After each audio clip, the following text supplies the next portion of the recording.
میں دبئی کے massage parlour میں کام کرتی تھی۔ روز کئی عربی شیخ آ کر اپنا مساج کراتے اور اگر میں ان کو خوش کر دیتی تو ہزاروں ریال دے کر جاتے۔ ایک روز وہاں ایک حبشی آ گیا، اسے تو دیکھ کر ہی میری جان نکل رہی تھی۔ مجھے دیکھ کر اس نے 1 ہفتے کے لیے اپنے گھر میں بک کرا لیا۔ یوں مجبوراً مجھے اس کے گھر جانا پڑا۔ وہ کالا حبشی رات کے 1 بجے ٹاول لپیٹ کر بولا کہ تیل لے کر میری تو چیخیں نکل گئیں۔ مساج سینٹر میں گاہکوں کا بے حد رش تھا۔ کبھی کبھی تو میں حیران ہوتی کہ ایسا بھی کوئی کام ہوتا ہوگا کہ لڑکیاں مساج کرتی ہوں۔ ہمارے ملک میں آدمی اکثر لوہے کے ایک سٹینڈ میں چند ایک تیل کی شیشیاں لٹکائے بس سٹینڈز اور چوراہوں پر گھومتے تھے، اور اگر کسی کو مالش کرانی ہوتی تھی تو اس سے کرا لیا کرتے تھے۔ مگر دبئی میں یہاں باقاعدہ طور پر مساج سینٹرز قائم تھے۔ مگر ایک بات بہت حیران کر دینے والی بات تھی کہ یہاں پر عربی عورتیں کام نہیں کرتی تھیں، نہ ہی دبئی کی مقامی عورتیں کام کرتی تھیں، بلکہ یہاں پر مساج سینٹرز کو چلانے کے لیے ہمیشہ باہر کے ملکوں سے لڑکیوں کو بلوایا جاتا تھا اور انہیں مفت میں ویزا دیا جاتا تھا، یہاں تک کہ ان کی ٹکٹ کے پیسے بھی سینٹر والے خود دے رہے تھے۔ ان لڑکیوں کو ہر قسم کی سہولیات دی جاتی تھیں، رہائش بھی دی جاتی تھی اور ان کا کھانا پینا بھی ہوتا تھا۔ اس کے علاوہ ایک ہینڈسم سیلری پیکیج بھی ہوتا تھا۔ یہ کام مجھے چند دنوں میں بہت آسان لگ رہا تھا، لیکن میں اس کام کے اصل مقصد سے واقف نہیں تھی۔ مجھے بھی ان کمپنی والوں نے ان تمام سہولیات کو مہیا کرنے کے بعد ہی بلایا تھا۔ میں بے حد غریب خاندان سے تعلق رکھتی تھی۔ میرا بڑا بھائی ایک حادثے میں معذور ہو گیا تھا، اس کی کمر کی ہڈی ٹوٹ گئی تھی اور وہ دن رات اپنی چارپائی پر پڑا رہتا تھا۔ اس کے علاوہ وہ معذور ہونے کی وجہ سے شدید ڈپریشن کا شکار ہو گیا تھا۔ جب ابو کے انتقال کو کئی سال گزر چکے تھے، جس کے بعد میرے بھائی نے چھوٹی عمر سے ہی گھر کی ذمہ داری اٹھا لی تھی اور وہی تمام تر ذمہ داریوں کو بخوبی کر رہا تھا۔ جب خدا کو کچھ اور ہی منظور تھا، ہم پر آزمائش آئی جس نے میرے بھائی کو معذور بنا دیا، اور اچھے خاصے سہل طریقے سے گزرتا ہوا وقت ہمارے لیے مشکل ترین بن گیا۔ ٹھیک ہے، بھائی کی مزدوری کے بعد ہم چھوٹی 3 بہنوں کو روٹی کھلانے والا کوئی نہیں تھا۔ اماں نے اپنی نظر گنوانے کے باوجود سلائی مشین کا کام ایک بار پھر سے سنبھال لیا، حالانکہ اس سے ہماری گزر بسر تو ہو ہی جاتی تھی، لیکن بھائی کی مہنگی دوائیاں اور ان کے لیے اچھی خوراک کا انتظام نہیں ہو پا رہا تھا۔ اس کی وجہ سے میں نے در در اپنی جوتیاں گھسانا شروع کر دیں اور کسی اچھی نوکری کی تلاش میں لگ گئی۔ مگر اچھی نوکری تو ایک طرف، مجھے کوئی نوکری نہیں مل رہی تھی۔ جبکہ ایک دن اچانک اخبار میں نوکری کے ایڈ پر میری نظر پڑی۔ میں جانتی تھی کوئی فائدہ نہیں ہے، مگر پھر بھی ایک چانس کی کیفیت میں نے وہاں کے بتائے گئے نمبرز پر اپنی ڈیٹیلز بھیج دیں۔ اس کا کوئی بھی موقع میں گنوانا نہیں چاہتی تھی۔ اس سے پہلے بھی میں کئی اخباروں میں اسی قسم کے ایڈز دیکھنے کے بعد اپنی سی ویز بھیج چکی تھی، مگر مجھے کبھی بھی پذیرائی نہیں ملی تھی۔ میں ہمیشہ مایوس ہو جاتی تھی۔ میں نے موبائل کو ایک طرف پھینک دیا، لیکن اگلے دن میں یہ دیکھ کر حیران رہ گئی کہ میں نے جس نمبر پر اپنی ڈیٹیلز بھیجی تھیں، انہوں نے مجھ سے کچھ سوالات کیے تھے۔ میں نے سنجیدگی سے تمام سوالات کے جوابات دے دیے۔ مجھے ابھی یہ سب فراڈ لگ رہا تھا۔ مجھے ایسا لگ رہا تھا جیسے یہ لوگ رقم کا مطالبہ کریں گے اور پھر جب میں رقم نہیں دوں گی تو یہ لوگ میرا پیچھا خود ہی چھوڑ دیں گے، مگر ایسا نہیں تھا۔ میری تمام ڈیٹیلز لینے کے بعد انہوں نے ایک بار پھر سے مجھے پوچھا کہ کیا میں واقعی دبئی کے مساج سینٹر میں جاب کرنے کے لیے سنجیدہ ہوں، جس پر میں نے سنجیدہ ہو کر جواب دیا، اور پھر ڈرتے ڈرتے میں نے ان سے کہہ دیا کہ میں پیسے دینا بالکل بھی افورڈ نہیں کر سکتی۔ میں غریب گھر کی لڑکی ہوں، میرے پاس کھانے کے لیے بھی پیسے نہیں ہیں، تو میں ٹکٹ اور ویزا وغیرہ کے پیسے کہاں سے لاؤں گی؟ جس پر مجھے تسلی دی گئی کہ وہ لوگ مجھ سے 1 روپیہ بھی نہیں لیں گے، بلکہ جیسے ہی میں دبئی میں ایڈ کے ساتھ سیٹ اپ پر اپنا پہلے دن ہی کام کروں گی، وہ لوگ مجھے پورے مہینے کی سیلری ایڈوانس میں دے دیں گے۔ یہ سب دیکھ کر تو میں جتنا حیران ہوتی اتنا ہی کم تھا۔ مجھے اپنی آنکھوں پر یقین نہیں آ رہا تھا۔ مجھے ایسا لگ رہا تھا جیسے کوئی میرے ساتھ فراڈ کر رہا ہے یا میرے جذبات کے ساتھ کھیل رہا ہے۔ مگر کچھ دنوں میں واقعی مجھے ایک کوریئر ملا جس میں میرے دبئی جانے کے انتظامات کے تمام کاغذات تھے۔ انہوں نے مجھ سے بس میرا ID کارڈ اور پاسپورٹ وغیرہ کی ڈیٹیلز لی تھیں، جو میں نے انہیں سینڈ کر دی تھیں، اور اس کے بعد آج مجھے سب کچھ مل رہا تھا، اور اس کے ساتھ ہی 3 مہینے بعد میری ٹکٹ تھی۔ میں چیختے ہوئے کمرے کی جانب بھاگی اور سب سے پہلے امی کو گلے لگا لیا۔ امی اس وقت بھائی کے پاس ہی بیٹھی ہوئی تھیں اور انہیں کھانا کھلا رہی تھیں۔ بھائی بہت غصہ کرنے لگے تھے اور کافی زیادہ چڑچڑے بھی ہو گئے تھے۔ میں نے امی کو اس بات کے بارے میں بتایا تھا۔ امی نے مجھے سختی سے منع کر دیا۔ وہ جوان جہان لڑکی کو کسی قیمت پر بھی اتنی دور نہیں بھیجنا چاہتی تھیں، مگر میں جان گئی تھی کہ مجھے یہ موقع زندگی میں دوبارہ نہیں ملنے والا، اس لیے میں نے امی کو ہر ممکن طور پر منانے کی کوشش کرنا شروع کر دی، اور پھر کچھ وقت بعد امی مان بھی گئیں۔ شاید وہ بھی اپنے بیٹے کو اس طرح معذوری کی زندگی گزارتے ہوئے دیکھ کر تنگ آ چکی تھی، مگر اصل بات کیا تھی اس کے بارے میں مجھے پتہ نہیں تھا۔ مجھے سمجھ نہیں آ رہی تھی کہ امی کی نا اچانک ہاں میں کیسے بدل گئی، مگر میرے لیے خوشی کی بات یہ تھی، اس لیے میں نے وجہ پر دھیان نہیں دیا۔ اور خوشی خوشی اپنے دبئی جانے کی تیاری کرنی شروع کر دی۔ میرے پاس چند پرانے کپڑے ہی تھے، اس کے علاوہ میرے پاس کچھ نہیں تھا۔ تبھی امی نے اپنی سونے کی اکلوتی چین جو انہیں بے حد عزیز تھی، ابا نے انہیں منہ دکھائی میں تحفہ دیا تھا کہ ہماری زندگی میں جتنے بھی کڑے حالات آئے تھے امی نے چین کو نہیں بیچا تھا۔ مگر اب میری امی باخوشی چین کو بیچنے کے لیے بھی تیار تھیں۔ میں اپنی امی کی قربانی کو کبھی بھی ضائع نہیں ہونے دینا چاہتی تھی، اس لیے میں نے سوچ لیا تھا کہ دبئی کے مساج سینٹر میں جیسے بھی حالات پیش آئے میں وہاں دل لگا کر کام کروں گی اور اتنا کماؤں گی کہ میری چھوٹی بہنوں کا مستقبل سنور جائے گا۔ اس کے ساتھ ساتھ ہی میں اپنے بھائی کو اس قابل بنا دوں گی کہ وہ ساری زندگی بیٹھ کر کھائے، تب بھی اس کے پاس رزق کم نہ پڑے۔ میں اپنی بہنوں کے ساتھ ساتھ اپنے بھائی کی بھی بیساکھی بننا چاہتی تھی اور اپنی امی کو بے حد سکون بھری زندگی دینا چاہتی تھی، اس لیے کچھ جوڑے کپڑوں کے اور لیے اور بے حد ضروری اشیاء لے کر میں دبئی آ گئی۔ پہنچنے کے اگلے دن ہی مجھے سینٹر بلا لیا گیا تھا، جہاں پر مجھے میرا کام سمجھایا گیا۔ جیسے ہی میں نے اپنے پہلے دن کا کام کیا تو میرے اکاؤنٹ میں ایک بھاری رقم ٹرانسفر کر دی گئی۔ یہ رقم میری سوچ سے بھی زیادہ تھی۔ میں نے وہ تمام رقم فوری امی کے اکاؤنٹ میں ٹرانسفر کر دی اور کہا کہ بھائی کا اچھے سے خیال رکھا جائے۔ مجھے بھی سکون تھا کہ محنت کے پیسے وصول ہو چکے تھے، اس لیے اپنے کام میں مصروف ہو گئی تھی۔ مگر ایک دن جو حقیقت مجھ پر آشکار ہوئی اس نے میرے رونگٹے کھڑے کر دیے تھے۔ میں ایک شخص کا مساج کر رہی تھی، اس نے اپنا رخ بدلتے ہوئے میرا ہاتھ پکڑ لیا اور مجھے اپنے اوپر گرا لیا، اور میرے ہاتھ تیل سے بھرے ہوئے تھے۔ یہ زیتون کا تیل تھا جس میں چند ایک جڑی بوٹیوں کا تیل شامل کیا جاتا تھا اور یہاں پر آنے والے امیر مردوں کو لگایا جاتا تھا۔ اس مساج کے لیے وہ کتنے پیسے پے کرتے تھے مجھے اس بات کا علم نہیں تھا، اور نہ ہی مجھے یہ جاننے میں کوئی دلچسپی تھی۔ مجھے بس اتنا پتہ تھا کہ مجھے میری محنت کا پورا پھل مل رہا تھا۔ میں نے امی کو نہیں بتایا تھا کہ میں مساج سینٹر میں جاب کرتی ہوں، کیونکہ میں جانتی تھی کہ وہ اس بات کو اپنے دل سے بہت زیادہ لگا لیں گی اور میرے بھائی کی غیرت پر بھی یہ تازیانہ ہوگا۔ میں نے انہیں اتنا ہی کہا تھا کہ میں صفائی کا کام کرتی ہوں، جس پر میری امی نے دکھی دل سے روتے ہوئے کہا تھا، بیٹا مجھے معاف کر دو، میں تمہیں اچھی زندگی نہیں دے سکی۔ امی کی بات سن کے میرا دل کٹ گیا تھا اور میں نے کہا تھا، نہیں اماں، یہاں پر صفائی کرنا کوئی مشکل کام نہیں ہے، بلکہ سب کچھ صاف ہوتا ہے۔ ایک بار ہلکا سا جھاڑو لگا کر میں سارا دن فارغ ہی ہوتی ہوں، بس اپنی ڈیوٹی کے گھنٹے مجھے یہاں پر گزارنے پڑتے ہیں تاکہ اگر کوئی ہنگامی صورتحال ہو تو میں سنبھال لوں۔ اس کے علاوہ یہ کام کوئی مشکل نہیں ہے، آپ ٹینشن نہ لیں۔ لیکن میری ماں کا دل بے حد دکھی ہو گیا تھا۔ اگر انہیں پتہ چلتا کہ میں مساج سینٹر میں غیر مردوں کا مساج کرتی ہوں تو نہ جانے انہیں کتنی تکلیف ہوتی، اور وہ مجھے ہرگز بھی یہاں پر نہیں رہنے دیتی، فوراً واپس بلا لیتی۔ جبکہ میں نے انہیں بتایا بھی نہیں، کمپنی کے ساتھ 2 سال کا کانٹریکٹ سائن کر لیا تھا اور اب مجھے ہر حال میں اس کانٹریکٹ کو پورا کرنا تھا۔ انہوں نے مجھے تمام قسم کی سہولیات دی تھیں۔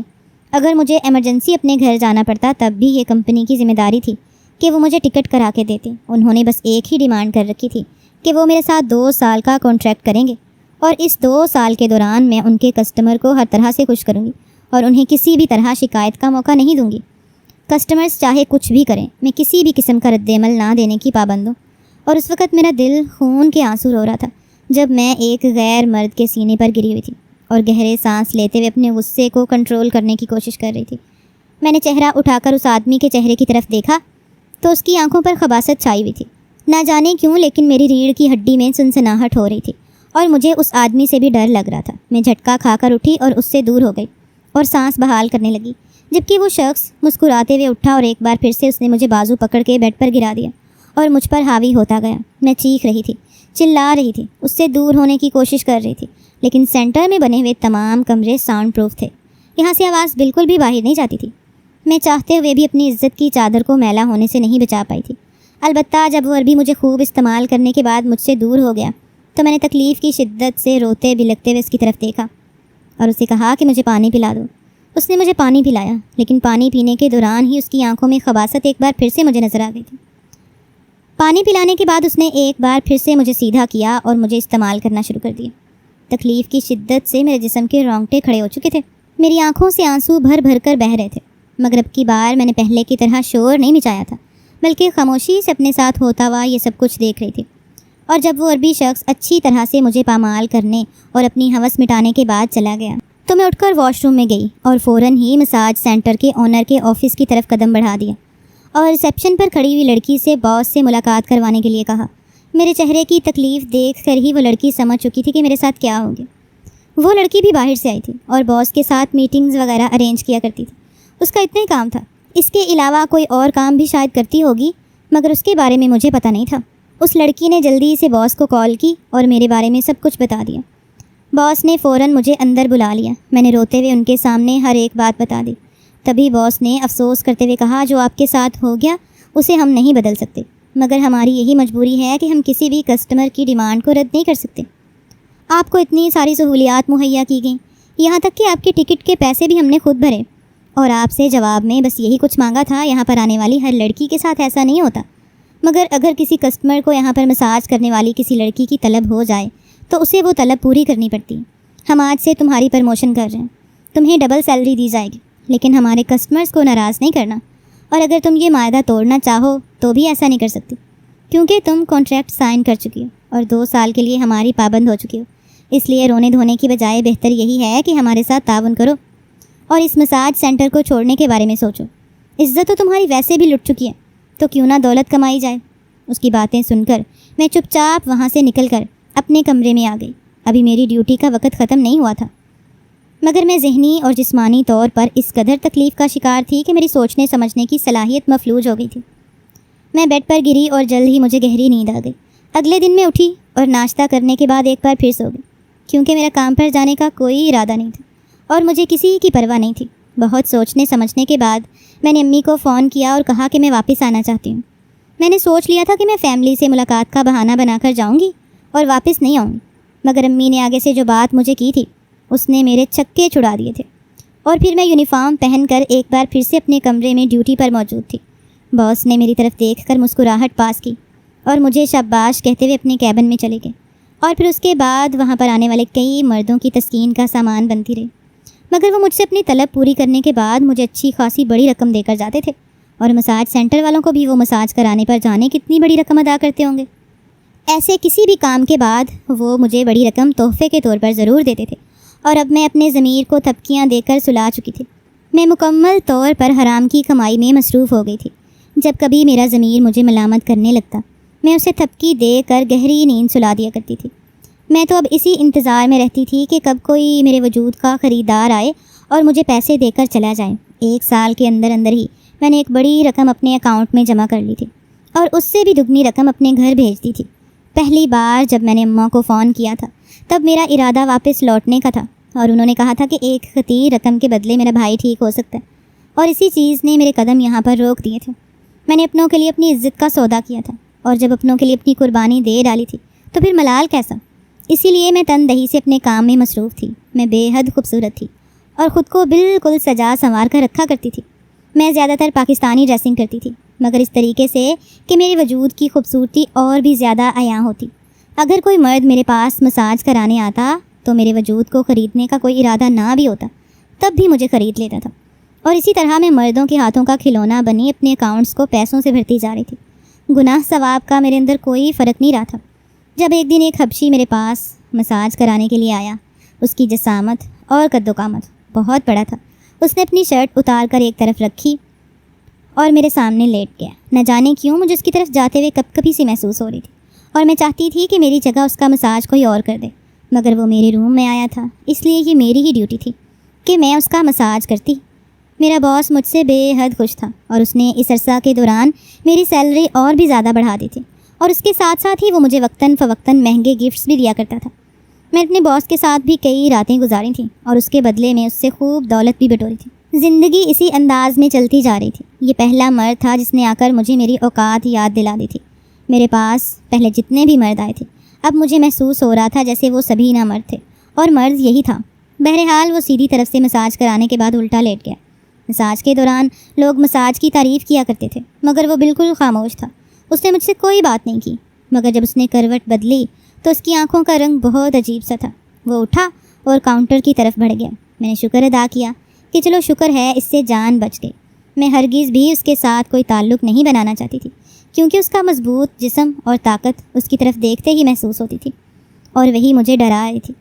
مگر میں ابھی کھل کر سانس بھی نہیں لے پائی تھی کہ کاؤنٹر پر کھڑی ہوئی انڈین لڑکی میرے کمرے میں آئی اور مجھے باس کا پیغام دیا کہ وہ مجھے اپنے کیبن میں بلا رہے ہیں۔ میں مسکراتی ہوئی ان کے کیبن کی طرف بڑھ گئی، کیونکہ ایسے وقت میں ہی وہ مجھے بلاتے تھے جب انہیں میری ضرورت ہوتی تھی۔ مگر جب میں کیبن میں گئی تو انہوں نے جو مجھ سے بات کہی اسے سن کر میری جان نکل گئی۔ میں نے فوراً نہ میں سر ہلاتے ہوئے انکار کر دیا۔ تو انہوں نے کہا کہ سوچ لو، یہ بندہ اس قدر امیر ہے کہ اس کے ساتھ ایک ہفتہ گزارنے کے بدلے میں تمہیں اتنی دولت دوں گا کہ تم یہاں دبئی میں 2 فلیٹ خرید سکتی ہو۔ اس کی بات پر میرا منہ کھلے کا کھلا رہ گیا تھا۔ میں نے اس وقت بھی اتنی دولت اکٹھی کر لی تھی کہ یہاں پر 1 فلیٹ تو خرید ہی سکتی تھی، مگر میں نے وہ سب پاکستان کے لیے رکھا تھا۔ میں نے سوچا تھا کہ ایک دن میں بہت ساری دولت جمع کر کے واپس چلی جاؤں گی، اور اب پیسے جمع کرنے کا میرے پاس ایک اچھا موقع آ گیا تھا۔ میں اس حبشی کے ساتھ چلی گئی۔ اس نے مجھے گھر لے جا کر چھوڑا اور پھر خود کہیں چلا گیا۔ میں نے پورا دن مزے سے اس کے گھر میں گزارا تھا۔ مجھے اس سے ڈر تو لگ رہا تھا، مگر دولت کا نشہ میرے سر چڑھ کر بول رہا تھا۔ اور پھر اچانک ہی رات کے 1 بجے وہ میرے کمرے میں گھس آیا۔ میں جو یہ سوچ رہی تھی کہ چلو ہفتے کا ایک دن سکون سے گزر گیا، اب ڈر گئی تھی۔ ایسا لگتا تھا جیسے وہ بھی نہا کر آیا ہو۔ اس کے جسم پر ٹاول تھا۔ اس نے تیل کی بوتل میری طرف بڑھا دی اور تیل میرے ہاتھ میں پکڑا دیا، جبکہ میں بالکل سن سی ہو کر اس کی طرف دیکھنے لگی۔ وہ مجھ سے کچھ بول رہا تھا، مگر میرے ذہن میں ایک لفظ بھی نہیں آ رہا تھا۔ میں بس یک ٹک اس کی طرف دیکھتی جا رہی تھی، جب اس نے میری کلائی پکڑی اور مجھے کسی کمرے میں لے کر آیا اور سامنے مجھے بیڈ کی طرف دھکیل دیا، کیونکہ بیڈ پر ایک عورت لیٹی ہوئی تھی۔ یہ دکھنے میں کافی بڑی عمر کی لگ رہی تھی۔ تیل کی بوتل میرے ہاتھ میں دے دی کہ 1 ہفتے تک تمہیں ان کی بالکل اسی طریقے سے مالش کرنی ہے جیسے وہ مساج سینٹر میں تم نے میرے وجود کی مالش کی تھی، اور اب اپنے کام پر لگ جاؤ۔ میرا کام اچھے سے کیا تو میں تمہیں انعام میں بہت سے ریال دوں گا۔ اس کی بات سن کر میں نے سر ہلا دیا۔ میں پوری تن دہی سے اپنا کام کرنے لگی۔ بوڑھی عورت حبشی کی ماں تھی۔ میں نے 1 ہفتے تک ان کا مساج کیا تو ان کی جو بھی بیماری تھی وہ دور ہو گئی۔ بیماری کی تفصیل کے بارے میں مجھے نہیں بتایا گیا تھا۔ ابھی تک مجھے بہت سے ریال انعام کے طور پر دے دیے گئے تھے، اور پھر مجھے سمجھانے لگا کہ میں اس مساج سینٹر کی جاب چھوڑ دوں، یا تو اپنے وطن چلی جاؤں یا پھر اس کی ماں کی دیکھ بھال کرنے لگ جاؤں۔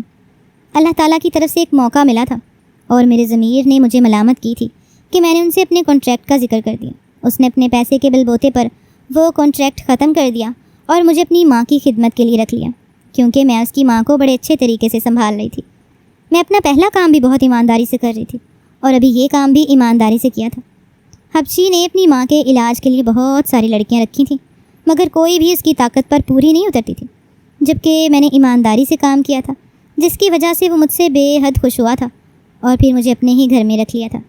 اور اب تو مجھے اپنے گناہ پر بھی ندامت محسوس ہونے لگی، اور میں روتے روتے گڑ گڑاتے ہوئے اللہ تعالیٰ کے حضور اپنے گناہوں کے لیے معافی مانگتی ہوں، اور خدا کا شکر ادا کرتی ہوں کہ اس نے میرے نام نہاد ہونے سے پہلے ہی میرے لیے ہدایت کا بندوبست کر دیا، اور اب میں اپنی زندگی میں بے حد خوش اور خرم ہوں۔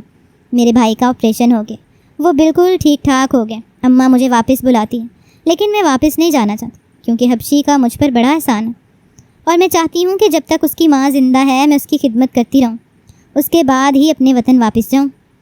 آپ کی اس بارے میں کیا رائے ہے؟ کامنٹ میں ہمیں اپنی رائے سے ضرور آگاہ کیجیے گا۔ آپ کا بہت شکریہ۔